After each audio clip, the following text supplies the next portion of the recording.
Santri Kalong TV, media dakwah Ahlu Sunnah wal Jamaah. Assalamualaikum warahmatullahi wabarakatuh. Bismillah, walhamdulillah, wassalatu wassalamu ala rasulillah, sayyidina wa habibina wa syafi'ina wa nuril qulubina Muhammad al-fatih lima uhibul khatib lima sabar nasiril haq bil haq wal hadi ila siratikal mustaqim wa ala alihi wa sahbihi hatta qadrihi wa miqdarihil azim. Allahumma arina al-haqqa haqqan warzuqna ittiba'ah wa arina al-batila batilan warzuqna ijtinabah. Rabbi shrah li sadri wa yassir li amri wahlul 'uqdatam min lisani yafqahu qawli. Rabbi zidna ilman warzuqna rahman wa atina hikmatan bi rahmatika ya arhamar rahimin. Amma ba'd. Segenap hadirin wal hadirat, mukminin mukminat, muslimin muslimat yang hadir pada sore hari yang mulia ini, khususnya kepada Bapak Haji Abdul Ba'id hafizahullah wa ra'ah, serta segenap pengikut andil untuk mensukseskan acara ini. Semoga beliau semua diberikan oleh Allah Subhanahu wa taala sehat walafiat, panjang umur dalam taat, diberkahi hidupnya di dunia hingga akhirat, dan dimenangkan dalam setiap langkah pulangnya. Amin ya rabbal alamin. Dan mudah-mudahan juga dengan kumpulnya kita di sini menjadi sebab turunnya rahmat dari Allah Subhanahu wa taala, karena kita berkumpul di sini bukan untuk macam-macam. Tadi sudah dibacakan Maulid Nabi Sallallahu Alaihi Wasallam, apalagi yang dibaca itu Maulid An-Nibahi. Disebutkan dalam kitab Fawaidul Mukhtaram yang dikarang oleh Habib Ali bin Hasan Baharul, beliau menukil perkataan Al-Habib Saleh bin Abdullah. Beliau berkata, setiap Maulid Nabi Sallallahu Alaihi Wasallam dibacakan dalam satu majlis, ketika marhaban atau mahaludiyah berdiri, itu rohnya Nabi Sallallahu Alaihi Wasallam hadir bersama orang yang membaca tersebut. Kalau rohnya Nabi Sallallahu Alaihi Wasallam sudah datang, maka rahmatnya Allah, ampunannya Allah, apapun yang kita minta, insya Allah bakal dikabulkan oleh Allah Subhanahu wa taala. Itu kalau setiap maulid yang dibaca, maulid Sibturon, Diaulami, Azab dan lain sebagainya. Kecuali maulid yang tadi kita baca, Maulid An-Nibahi. Habib Saleh bin Abdullah Al-Abbas, kecuali Maulid An-Nibahi. Kalau Maulid An-Nibahi dari awal dibaca sampai akhir, rohnya Nabi Sallallahu Alaihi Wasallam hadir bersama kita. Alhamdulillah. Karenanya mudah-mudahan dengan kumpulnya kita di sini, duduknya kita di sini, menjadi sebab turunnya rahmat dari Allah Subhanahu wa taala, menjadi sebab turunnya maghfirah, ampunan dari Allah Subhanahu wa taala. Dan mudah-mudahan juga dengan kumpulnya kita di sini menjadi sebab terkabulnya segala hajat-hajat kita, baik hajat urusan dunia maupun akhirat. Yang punya penyakit Allah angkat segala penyakitnya, yang punya usaha Allah lancarkan segala usahanya, yang punya pekerjaan Allah lancarkan pekerjaannya. Dan mudah-mudahan dengan kumpulnya kita di sini dikumpulkan lagi kelak di akhirat bersama Rasulullah Sallallahu Alaihi Wasallam. Amin ya rabbal alamin. Alhamdulillah, Allah Subhanahu wa taala memilih kita dari sekian banyak karyawan atau orang-orang yang ada di Epson. Dari sekian ribu orang, cuma kita yang dipilih oleh Allah Subhanahu wa taala untuk duduk hadir bersama pada sore hari ini. Tandanya Allah Subhanahu wa taala cinta kepada Buktinya dalam Al-Quran Allah sebutkan, wallahu yakhtassu bi rahmatihi man yasha wallahu dzul fadlil alim. Allah pilih dari sekian banyak hamba-Nya Allah Subhanahu wa taala, enggak sembarangan yang Allah Subhanahu wa taala berikan rahmatnya. Allah pilih fulan bin fulan, fulanah binti fulan untuk duduk hadir mendapatkan rahmat dari Allah Subhanahu wa taala. Alhamdulillah, nikmat dari Allah Subhanahu wa taala. Dan juga karena dari nikmat-nikmat yang Allah Subhanahu wa taala berikan kepada kita sehingga dapat berkumpul pada sore hari ini. Nikmat sehatul afiat, nikmat umur, begitu juga nikmat hidayah dan nikmat-nikmat yang lainnya yang tidak bisa kita hitung satu persatu nikmat tersebut saking banyaknya. Allah berfirman dalam Al-Quran, wa ma min ni'matin fa min Allah. Tidaklah ada satu nikmat pun kecuali dari Allah Subhanahu wa taala. Saking banyak nikmat yang Allah Subhanahu wa taala berikan kepada kita, tidak akan bisa kita hitung satu persatu nikmat yang Allah Subhanahu wa taala berikan kepada kita. Wa in ta'uddu ni'matallah la tuhsuha. Jika kalian menghitung nikmat-nikmat yang Allah Subhanahu wa taala berikan, satu persatu tidak akan bisa kita hitung. Saking banyak nikmat yang Allah Subhanahu wa taala berikan. Setiap saat Allah berikan nikmatnya kepada kita. Walaupun banyak di antara kita yang sering durhaka kepada Allah Subhanahu wa taala. Dan mustahil Allah Subhanahu wa taala lupa memberikan nikmat-nikmatnya kepada kita, walaupun banyak di antara kita yang melupakan Allah Subhanahu wa taala. Dan Allah Subhanahu wa taala tak pernah putus memberikan nikmat-nikmatnya kepada kita, walaupun banyak di antara kita yang sering memutuskan hubungan dengan Allah Subhanahu wa taala. Tapi alhamdulillah, sore hari ini dengan nikmat-nikmat yang Allah Subhanahu wa taala berikan, kita dikumpulkan di sore hari yang mulia ini dalam acara yang mulia ini, yaitu memperingati Maulid baginda Nabi besar Muhammad sallallahu alaihi wasallam. Kenapa sih kita memperingati Maulid Nabi sallallahu alaihi wasallam? Apalagi dalam keadaan yang semacam ini ya. Kenapa? Yang pertama, setiap waktu atau momen yang berkaitan dengan Nabi Sallallahu Alaihi Wasallam, kita ahli sunnah wal jamaah selalu memperingatinya. Seperti hijrahnya Nabi kita adakan tahun baru Hijriahan. Seperti Isra wal Mi'rajnya Nabi diadakan juga acara Isra wal Mi'raj. Seperti juga nuzul Quran, diturunkannya Al-Quran kepada Nabi Sallallahu Alaihi Wasallam, juga diperingati oleh kita ahli sunnah wal jamaah. Termasuk juga kelahiran Nabi Muhammad Sallallahu Alaihi Wasallam. Kenapa kita peringati? Sebab orang-orang banyak yang melupakan Nabi Sallallahu Alaihi Wasallam, sehingga dengan momen-momen yang berkaitan dengan Nabi Sallallahu Alaihi Wasallam tersebut, di situ para ulama mengajak umat untuk lebih dekat lagi kepada Nabi Sallallahu Alaihi Wasallam, biar kenal siapa Nabi Sallallahu Alaihi Wasallam, biar Nabi Sallallahu Alaihi Wasallam dijadikan suri tauladan dalam hidupnya sehari-hari. Karena kehancuran demi kehancuran, korupsi di mana-mana, kurang ajarnya anak terhadap orang tua, suami tidak menjalankan hak kepada istrinya, istri tidak berbakti kepada suaminya, dan seterusnya, karena jauhnya umat dari baginda Nabi besar Muhammad Sallallahu Alaihi Wasallam. Makanya jangan heran kalau sekarang kehancuran demi kehancuran terjadi. Korupsi, pembunuhan, judi, zina, kurang ajarnya anak terhadap orang tua, dan seterusnya. Kemudian datang bencana. Jangan heran. Kenapa?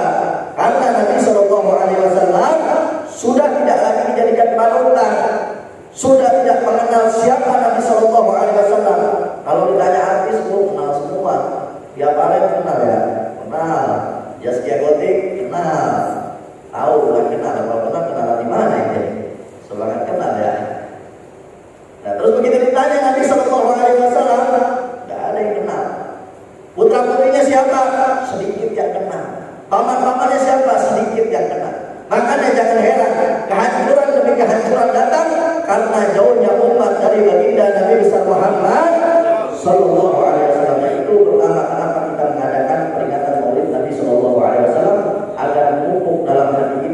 cinta kepada Nabi, sehingga dengan itu mudah untuk mengikuti Nabi Muhammad sallallahu alaihi wasallam. Kemudian yang kedua, kenapa kita merayakan Maulid Nabi sallallahu alaihi wasallam seperti kita pada saat ini? Karena itu perintah Allah. Dari mana perintah Allah tersebut? Dari Al-Quran. Disebutkan dalam Al-Quran, "Qul bi fadlillah wa bi rahmatihi fa bidzalika falyafrahu." Katakan wahai Nabi pada umatmu, atas karunia dan rahmat dari Allah Subhanahu wa taala hendaklah mereka bergembira. Karunia yang paling besar adanya Nabi Muhammad sallallahu alaihi wasallam di tengah kita. Rahmat yang paling besar adalah adanya Nabi Muhammad sallallahu alaihi wasallam. Allah perintahkan kita untuk bergembira. Jauh sebelum sore hari ini kita merayakan Maulid Nabi, Nabi sallallahu alaihi wasallam sendiri sudah merayakannya. Dalam hadis dari Abi Qatadah, di hari Senin Nabi sallallahu alaihi wasallam selalu berpuasa.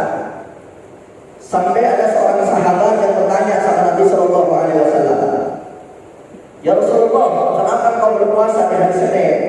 Lalu Nabi sallallahu alaihi wasallam menjawab, "Fihi wulidtu wa fihi unzila alaihi." Ini hadis diriwayatkan oleh Imam Muslim. Artinya ini hadis yang sahih. Dalilnya sahih. Referensinya sahih. Artinya kuat. Bukan kaleng-kaleng ini dalil, bukan. Ini hadis riwayat Imam Muslim. Ditanya Nabi sallallahu alaihi wasallam, "Kenapa Nabi puasa hari Senin?" Lalu Nabi jawab, "Karena di hari Senin aku dilahirkan." Menunjukkan bahwa Nabi bersyukur, bergembira atas kelahirannya dengan beribadah kepada Allah Subhanahu wa taala melalui puasa. Timbul pertanyaan, kenapa kok Nabi sallallahu alaihi wasallam merayakan hari kelahirannya dengan puasa, kok sekarang umatnya merayakan seperti sore hari ini? Ada nggak kira-kira yang nanya kayak gitu? Banyak ya? Banyak ya? Kenapa kok Nabi sallallahu alaihi wasallam merayakannya kan pakai puasa? Terus kenapa umatnya sekarang pakai kumpul-kumpul kayak begini, baca maulid, main hadroh? Kira-kira jawab apa jangan nih? Jawab jangan nih. Pada lemes banget untuk pada khusyuk apa ngantuk ini? Jawab jangan. Jawab jangan. Nanti aja jawab tahun depan ya, kami undang lagi. Jawab. Al-Imam Al-Hafidh Jalaluddin As-Suyuti, beliau udah menjawab pertanyaan ini. Kata beliau, yang namanya bersyukur itu bukan cuma sekedar pakai puasa aja. Yang namanya bersyukur boleh kita ekspresikan dengan berbagai macam ibadah. Saya mau tanya, kumpulnya kita sore hari ini mau ibadah apa cuma duduk-duduk doang? Ibadah, betul. Betul. Ibadah. Yang tadi bacain rakib zikir, yang namanya zikir ibadah atau bukan? Bagus atau tidak? Kemudian tadi juga kita bacakan Maulid Nabi, riwayat hidup Nabi sallallahu alaihi wasallam. Riwayat hidup Nabi sallallahu alaihi wasallam kalau kita dengar ibadah atau bukan? Bagus atau tidak? Kemudian kita kumpul di sini bersilaturahmi, yang namanya silaturahmi ibadah atau bukan? Bagus atau tidak? Jadi semuanya itu ibadah kumpul di sini. Betul. Jadi yang namanya ibadah boleh kita gunakan untuk mengekspresikan syukur kita kepada Allah Subhanahu wa taala. Dan kumpulnya kita di sini untuk beribadah karena bersyukur atas kelahiran baginda Nabi besar Muhammad sallallahu alaihi wasallam. Yang mana pada sore hari ini tema yang diangkat oleh panitia yaitu meneladani Rasulullah sallallahu alaihi wasallam sebagai upaya introspeksi di masa pandemi Covid-19. Yang pertama, meneladani Rasulullah sallallahu alaihi wasallam. yang namanya meneladani Rasulullah SAW adalah suatu kewajiban.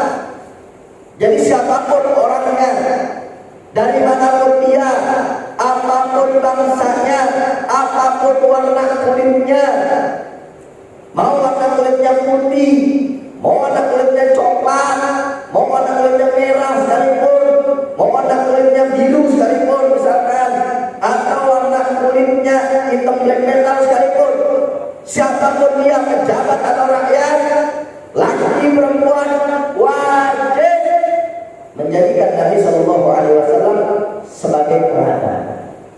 Dan Allah Subhanahu Wa Taala sudah tegaskan dalam Al-Quran, laqad kana fi Rasulillah uswatun hasanah. Kalau kita mau melihat ini ayat, Allah sebutkan pakai penegasan, laqad kana fi Rasulillah uswatun hasanah. Sungguh ada pada diri Nabi Shallallahu Alaihi Wasallam suri tauladan, panutan yang harus kita contoh. Kalau kita mau meneliti ini ayat dengan kacamata bahasa Arab, di situ disebutkan lafaz, ada dua huruf taukid namanya, lam dan qad.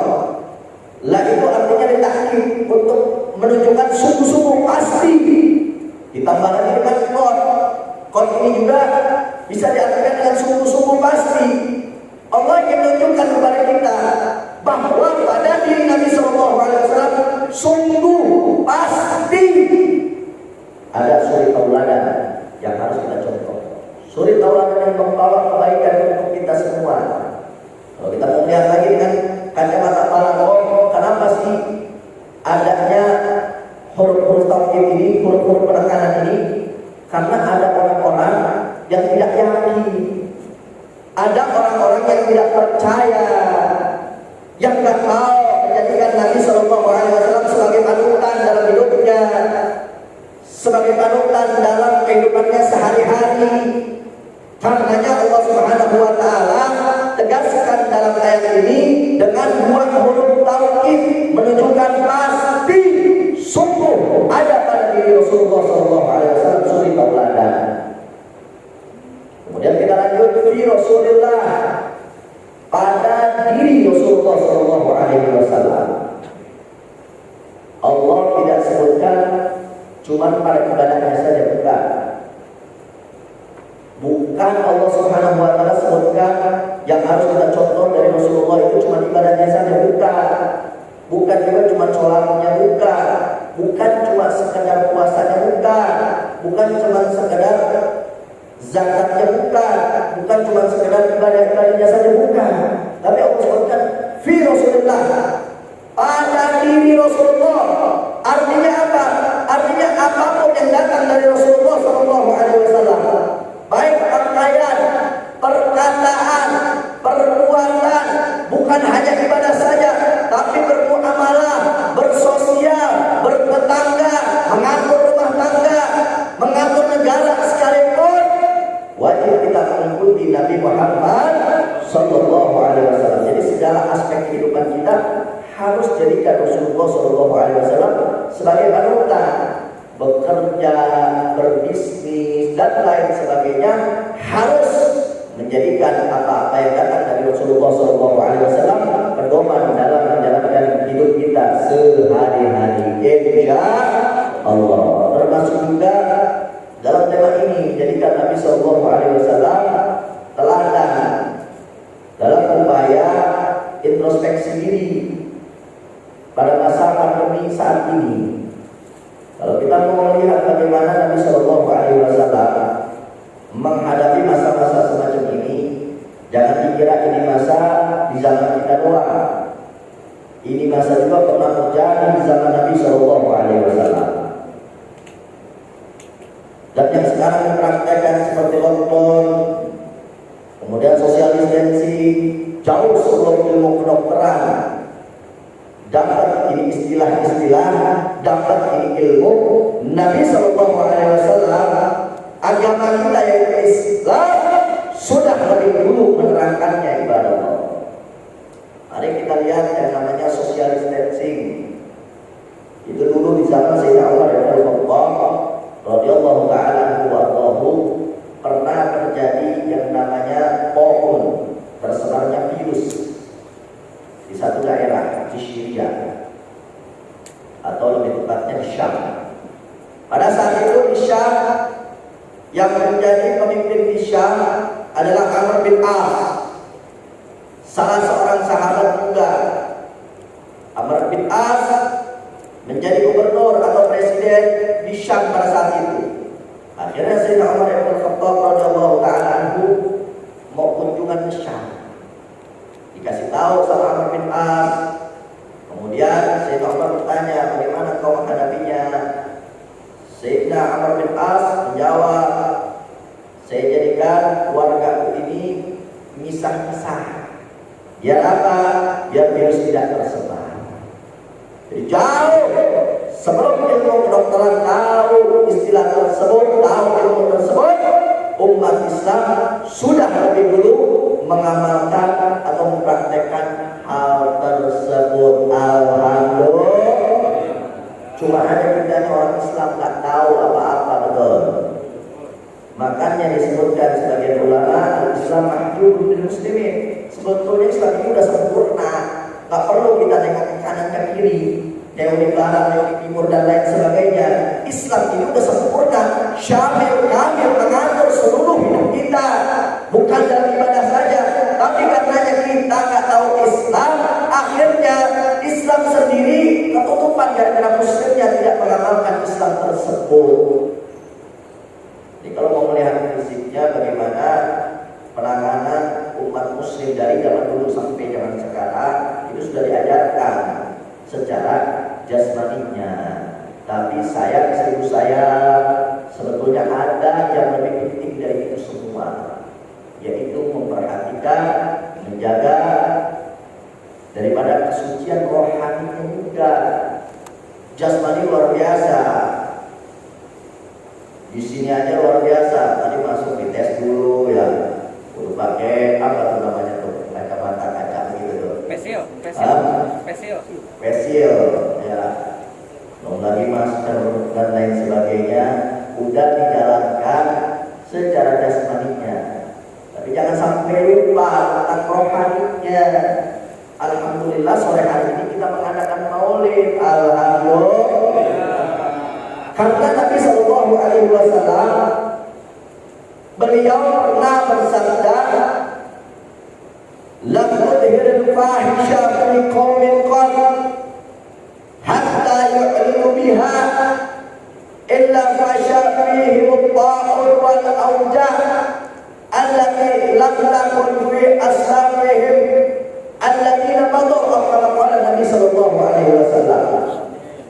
Kata Nabi Sallallahu Alaihi Wasallam, yang namanya taun, virus yang menyebar, begitu juga kelaparan tersebar di mana-mana, tidak akan terjadi kecuali kemaksiatan tersebar di mana-mana, dan orang yang melakukan kemaksiatan tersebut bangga, nggak malu-malu. Sekarang saya mau tanya, zaman sekarang ini kemaksiatan banyak atau sedikit? Banyak banget ya. Di mana-mana udah gitu yang melakukan kemaksiatannya, karena nggak tahu diri, nggak malu dia. Banyak orang-orang yang korupsi, begitu disorot kamera, woles saja santai ya. Kadang senyum-senyum bergaya, inna lillahi wa inna ilaihi raji'un. Kalau kemaksiatan tersebar, kemungkaran ada di mana-mana, perbuatan dosa ada di mana-mana, umat lupa dari Allah Subhanahu wa taala, maka tidak menutup kemungkinan yang namanya COVID, virus, kelaparan dan lain sebagainya akan tersebar di mana-mana. Dan ini sering dilupakan. Kita menjaga jasmani kita dan menjaga kebersihan fisik kita, tapi kebersihan diri kita, kesucian rohani kita tidak perhatikan. Ini sedikit banyak artinya orang-orang sudah terjangkit virus yang namanya sekuler. Hati-hati orang-orang semacam ini bisa mengantarkan dirinya dalam kekafiran. Na'udzubillah min dzalik. Karena kita harus paham, kita harus tahu, dan kita harus ingat bahwa ini semua fenomena yang kita alami pada saat ini bukan hanya sekedar tentang yang terlihat saja, bukan hanya sekedar tentang jasmani saja, tapi Islam mengajarkan kita juga untuk memperhatikan masalah rohani kita. Masalah jasmani luar biasa sudah kita jalankan, tapi masalah rohaninya ini kita jadikan introspeksi diri. Kenapa? Kita lihat maksiat masih tersebar, kemungkaran masih tersebar, perbuatan dosa masih kita lakukan. Maka jangan heran bencana demi bencana akan datang kepada kita. Na'udzubillah min dzalik. Karenanya kita harus jadikan fenomena pada saat ini sebagai suatu teguran untuk mengintrospeksi diri kita, bahwa tidak ada satupun makhluk yang memberi manfaat ataupun mudarat kecuali manfaat dan mudarat tersebut Allah Subhanahu wa taala yang mengizinkan, termasuk virus yang tersebar pada saat ini. Virus yang tersebar pada saat ini, kita harus yakini bahwa itu semua Allah Subhanahu wa taala yang mendatangkan, dan Allah yang maha mampu untuk mencabutnya, menghilangkannya. Sehebat apapun ilmu kedokteran, sekuat apapun penjagaan suatu negara, tidak akan ada efeknya kecuali Allah Subhanahu wa taala yang mengizinkan. Karenanya kita harus kembali kepada Allah Subhanahu wa taala, mengakui kelemahan kita, kebodohan kita di hadapan Allah Subhanahu wa taala. Kita harus sadar ternyata selama ini itu kita sering lupa bahwa kita ini makhluk yang lemah. Hanya dengan virus yang tidak kelihatan dengan mata kepala kita sendiri, satu dunia digoncangkan, satu dunia dibikin geger, satu dunia dibikin kalang kabut cuma dengan makhluk Allah yang tidak kelihatan. Kita harus tancapkan pada diri kita tentang kebesaran Allah. Kenapa ini bisa terjadi? Karena kita sering lupa sama Allah. Kita tertipu dengan kekuatan negara-negara lain, merasa negara ini kuat, kekuatan ini kuat, si fulan kuat, tapi lupa bahwa kita punya Tuhan, kita punya Allah yang maha kuat, yang maha besar. Harusnya ini jadi suatu kesempatan untuk introspeksi diri kita. Selama ini kita lupa dari Allah Subhanahu wa taala yang maha besar, sehingga kita lalai dari Allah, merasa negara ini kuat, kekuatan ini kuat, fulan kuat, dan lain sebagainya. Tapi merupakan Allah Subhanahu wa taala. Jangan heran kalau Allah Subhanahu wa taala menegur kita dengan penyakit yang tersebar pada saat ini, karena kita lupa dari Allah Subhanahu wa taala. Dan inilah memang yang mereka inginkan musuh-musuh Islam. Yang mereka inginkan bahwa umat Islam itu takut dengan mereka. Umat Islam itu tidak berdaya di hadapan mereka. Walaupun banyak umat Islam gampang diacak-acak. Dan ini sudah dikabarkan oleh Nabi Sallallahu Alaihi Wasallam jauh-jauh hari. Apa yang Nabi Sallallahu Alaihi Wasallam katakan kepada kita? Saya zaman yushiku an tada'a alaikum al-umar kama tada'a anka ila qas'atiha, atau kama qala Nabi Sallallahu Alaihi Wasallam. Nanti umat muslim itu Nabi Sallallahu Alaihi Wasallam umpamakan seperti makanan yang sedang dimakan oleh orang ramai.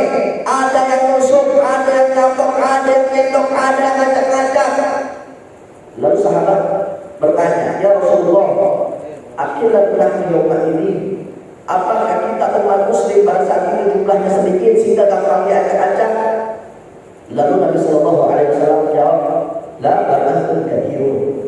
Tidak, kata Rasulullah, kalian pada saat itu banyak, kalian sebagai mayoritas, akan tetapi kabuta sih.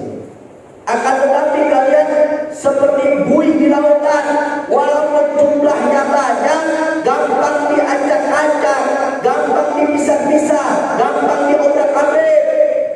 Sekarang umat muslim adalah umat mayoritas, tapi berapa banyak umat muslim yang dibantai betul.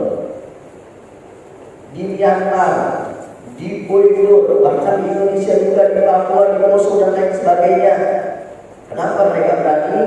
Karena mereka merasa kuat, mereka merasa hebat, dan umat muslimnya juga mereka terbawa opini, sehingga umat muslim walaupun banyak kayak macan ompong. Kalau macan ompong kelihatannya doang serem, begitu karena pada ompong giginya. Nah, ini yang terjadi di tengah-tengah kita. Umat muslim walaupun banyak, gampang diporak-porandakan, gampang diacak-acak, gampang digiring opininya, sehingga umat muslim tidak lagi percaya terhadap agamanya sendiri. Na'udzubillah min, bahkan bukan cuma tidak percaya saja, ada umat muslimnya juga takut sama agamanya sendiri, atau yang lebih dikenal dengan Islamophobia, takut sama ajaran Islam. Karena mereka musuh-musuh Islam, orang-orang di luar Islam, yang mereka inginkan muslim itu jauh dari Islam. Yakin agama dikatakan Islam, tapi ajarannya jangan dipakai, pakaiannya jangan ikut, pola pikirnya jangan ikut, jangan lagi menjadikan Nabi SAW sebagai idolanya, sehingga Islam cuma namanya doang, tapi menjalankan kehidupannya sehari-hari tidak lagi mengikuti ajaran Islam. Ini yang mereka inginkan. Allah Subhanahu wa taala sudah tegaskan dalam Al-Qur'an, "Wa la ta'tal yahud wa la nasara hatta tattabi'a millatahum." Orang-orang Yahudi dan Nasrani, musuh-musuh Islam, tidak akan pernah diam melihat muslim kuat terhadap agamanya yaitu Islam, sampai umat muslim mengikuti mereka. Cara berpikirnya, cara berpolitiknya, cara mengatur rumah tangganya, cara bernegaranya, cara berpakaiannya, itu yang mereka inginkan. Dengan berbagai macam upaya mereka lakukan, termasuk menggiring opini agar image muslim atau Islam itu jelek. Mari kita lihat sejarah bagaimana upaya mereka musuh-musuh Islam menjauhkan muslim dari agamanya Islam. 19 tahun yang lalu kurang lebih, di tahun 2001, kalau kita masih ingat, di Amerika pernah terjadi tragedi ditabraknya gedung WTC. Pada saat itu, terlepas dari siapakah pelakunya, apakah betul-betul Al-Qaeda yang menabrak gedung tersebut, atau memang Amerika membuat-buat agar Islam disudutkan dengan tragedi tersebut. Jadi fakta yang kita lihat dan konkret, ternyata memang kejadian tersebut dibuat-buat oleh Amerika. Untuk apa? Pastinya ini tragedi dibuat oleh mereka, ataupun mungkin memang yang melakukan adalah Al-Qaeda, tapi pastinya ini tragedi dijadikan oleh mereka dan musuh-musuh Islam yang lainnya untuk menyebarkan Islamophobia, agar agama Islam menjadi suatu yang menakutkan, agar agama Islam menjadi suatu agama yang tidak diikuti. Jadi efeknya tersebar di mana-mana. Pembantaian demi pembantaian di mana-mana karena melihat oh ini Islam adalah agama yang radikal. Ketika Islam menjadi minoritas, dibantai di mana-mana. Bahkan bukan sampai situ saja, umat Islamnya sendiri terkadang takut dengan agamanya, takut dengan bendera simbol-simbol Islam. Orang yang memakai cadar dicurigai, betul. dicurigai, betul. Orang yang pakai pakaian Islam dicurigai, syariat Islam menjadi sesuatu yang menakutkan. Sampai-sampai negara mayoritas Islam yaitu Indonesia, banyak orang Islamnya sendiri yang menolak syariat Islam ditegakkan. Naudzubillah. Padahal kalau kita mau melihat dasar hukum negara kita ini tidak bertentangan dengan yang namanya syariat. Contoh gampangnya aja dah. Dasar negara kita yang paling tinggi itu Pancasila, betul. Sila pertama adalah ketuhanan yang Maha Esa. Itu sila pertama, ketuhanan yang Maha Esa. Maka apapun nilai-nilai bentuk hukum, nilai-nilai ketuhanan yang Maha Esa wajib diindahkan di negara kita, termasuk syariat Islam.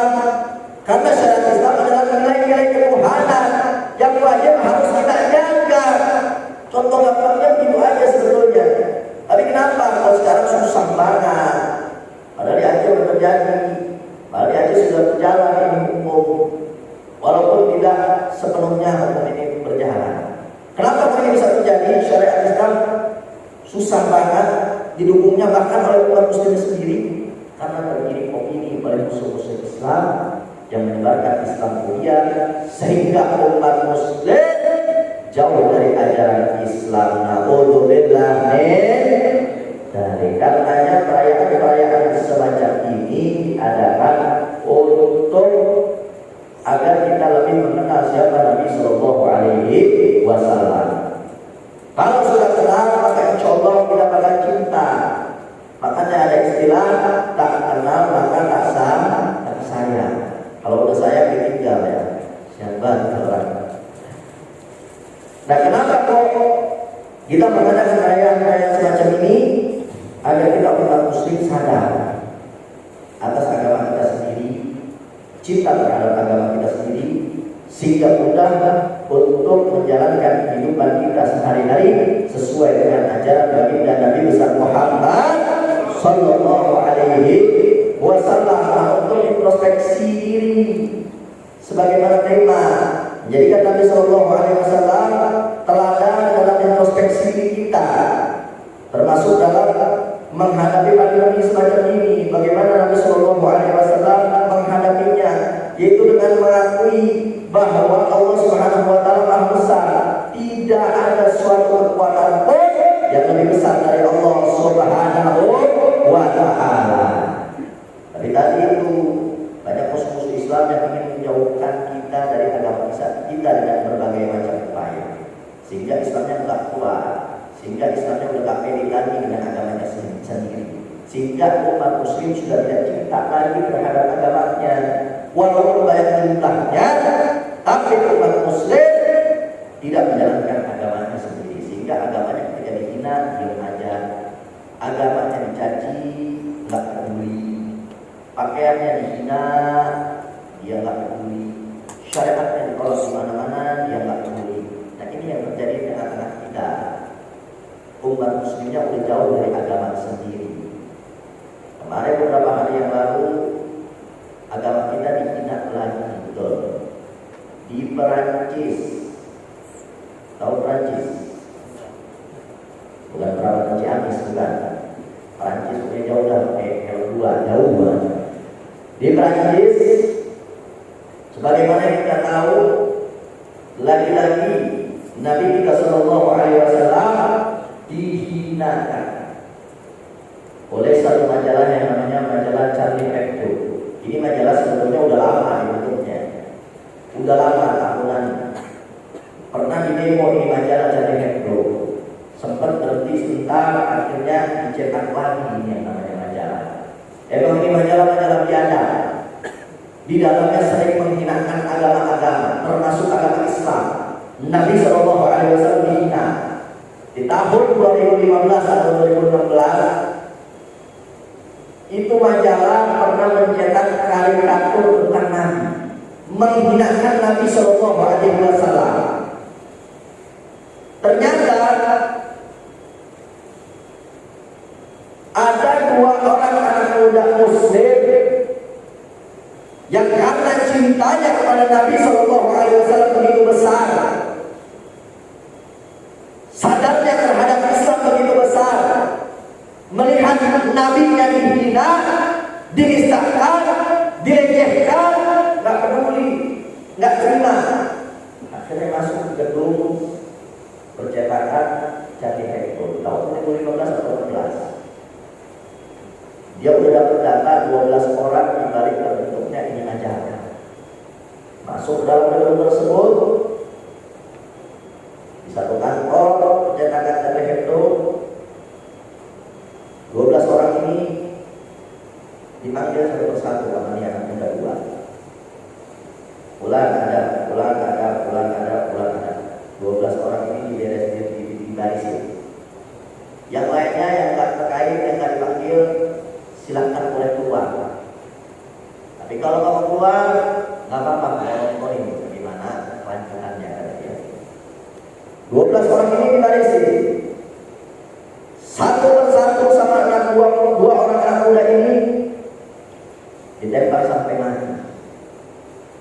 Tidak keluar, ditangkap, akhirnya dia anak muda juga ditembak oleh polisi setempat pada saat itu.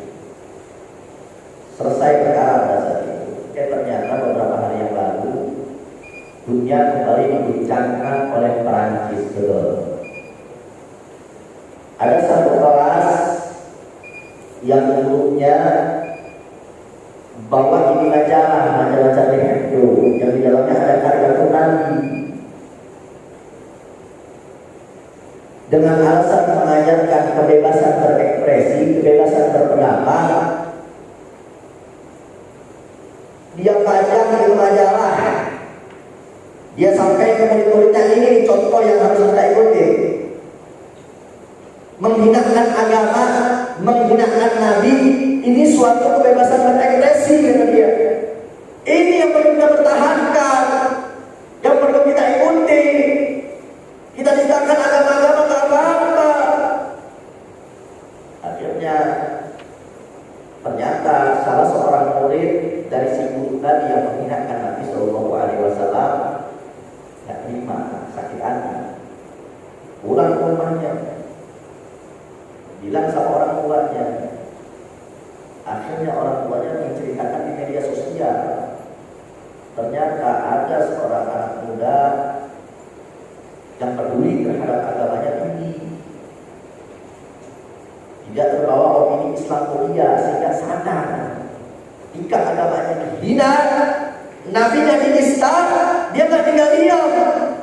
Tahu pelakunya, oh si guru ini.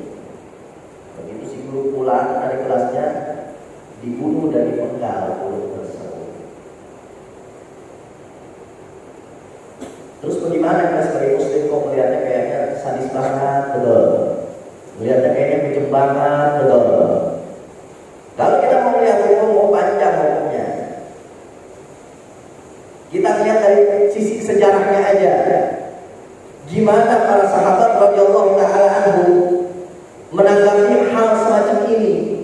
Kan kadang ada orang yang bilang, oh ini orang-orang yang marah terhadap penistaan Nabi, orang-orang yang marah terhadap pencela Nabi Muhammad SAW itu cuma orang-orang radikal doang, orang-orang anarkis doang. Kan Nabi pemaaf, Nabi sudah dihina, Nabi sudah dicaci.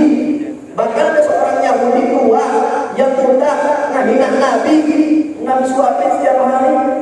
Nabi dihina, Nabi diam. Kok umatnya sekarang malah marah-marah, radikal, anarkis? Betul. Tadi disebut itu dalam maulid tadi sifat Nabi Sallallahu Alaihi Wasallam.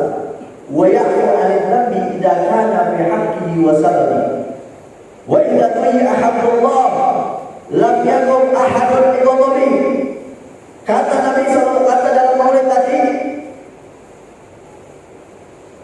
kalau Nabi Sallallahu Alaihi Wasallam pribadinya dihina, Nabi. Tapi begitu agama dihina, Nabi marah, tidak ada satu orang pun yang bisa mencegah kemarahan Nabi Sallallahu Alaihi Wasallam. Bahkan Nabi tidak akan diam ketika agama dihina, akan mengajak para sahabatnya mengangkat senjata, memerangi siapapun yang memerangi Islam di Allah. Madinah yaitu pribadi Nabi, bagi Nabi pribadi Nabi. Tapi kita sebagai umatnya melihat Nabi dihina, melihat Nabi dicaci, melihat Nabi dinistakan. Nabi adalah sumber agama, bahkan simbol agama. Artinya orang-orang yang menghina Nabi, artinya dia telah menghinakan agama kita. Gak boleh kita diam. Sebagaimana para sahabat gak pernah diam ketika Nabi SAW dihina. Suatu ketika Khalid bin Walid pernah diutus oleh Sayyidina Abu Bakar As-Siddiq ke orang-orang yang gak mau bayar zakat. Namanya Malik bin Wairah, pemimpin mereka. Ini Malik bin Wairah ditanya sama Khalid bin Walid, "Hai Malik bin Wairah, kenapa kau gak mau bayar zakat?" Lalu Malik bin Wairah ini jawab, "Oh, itu kan syariat Nabimu. Itu kan yang dibawa oleh Nabimu, diwajibkan ketika Nabimu masih hidup." Kata Malik bin Wairah. Ini Malik bin Wairah juga Islam, tapi menjawab pertanyaan Khalid, "Kenapa kau gak mau bayar zakat?" Itu kan syariat ketika Nabi hidup aja. Sekarang Nabi udah wafat, dipimpin oleh Sayyidina Abu Bakar. Nggak wajib lagi karena zakat. Lalu Khalid bin Walid jawab lagi, ini syariat bukan cuma ketika Nabi hidup aja. Walaupun Nabi udah wafat, ini syariat zakat sampai kapanpun diwajibkan. Akhirnya Malik bin Wairah malah pede. Oh, ini perintah dari Sahih Muhammad. Ini perintah zakat itu dari teman lu Muhammad. Ini perintah zakat ini dari koncomu Muhammad, dari teman lu Muhammad. Yang ledek panggil Nabi nggak pakai penghormatan. Itu Khalid bin Walid ngangkat pedangnya, dipenggal kepalanya Malik bin Wairah. Sahabat-sahabat heran. Kayaknya Khalid bin Walid kalau ingat Islam datang ke Sayyidina Abu Bakar As-Siddiq radhiyallahu ta'ala. Sayyidina Abu Bakar As-Siddiq pada saat itu sebagai pemimpin umat muslim. Sayyidina Abu Bakar As-Siddiq tahu bagaimana lembutnya beliau, sopannya beliau, santunnya beliau, lembut beliau orangnya. Ketika disampaikan ini cerita, apa yang dikatakan oleh Sayyidina Abu Bakar As-Siddiq? Wahai Khalid bin Walid, andai kata saya ada di situ, sebelum kamu memenggal kepala Malik, saya yang akan lebih dulu untuk memenggal orang tersebut. Kira-kira Sayyidina Abu Bakar As-Siddiq tegas atau tidak? Tegas atau tidak? Sayyidina Abu Bakar As-Siddiq radhiyallahu ta'ala anhu. Beginilah para sahabat untuk menjaga agamanya agar sadar umat muslim terhadap agamanya. Mudah-mudahan dengan kumpulnya kita di sini menambahkan kesadaran kita terhadap agama kita yaitu Islam untuk menjadikan Nabi SAW sebagai panutan dalam menjalankan kehidupan kita sehari-hari.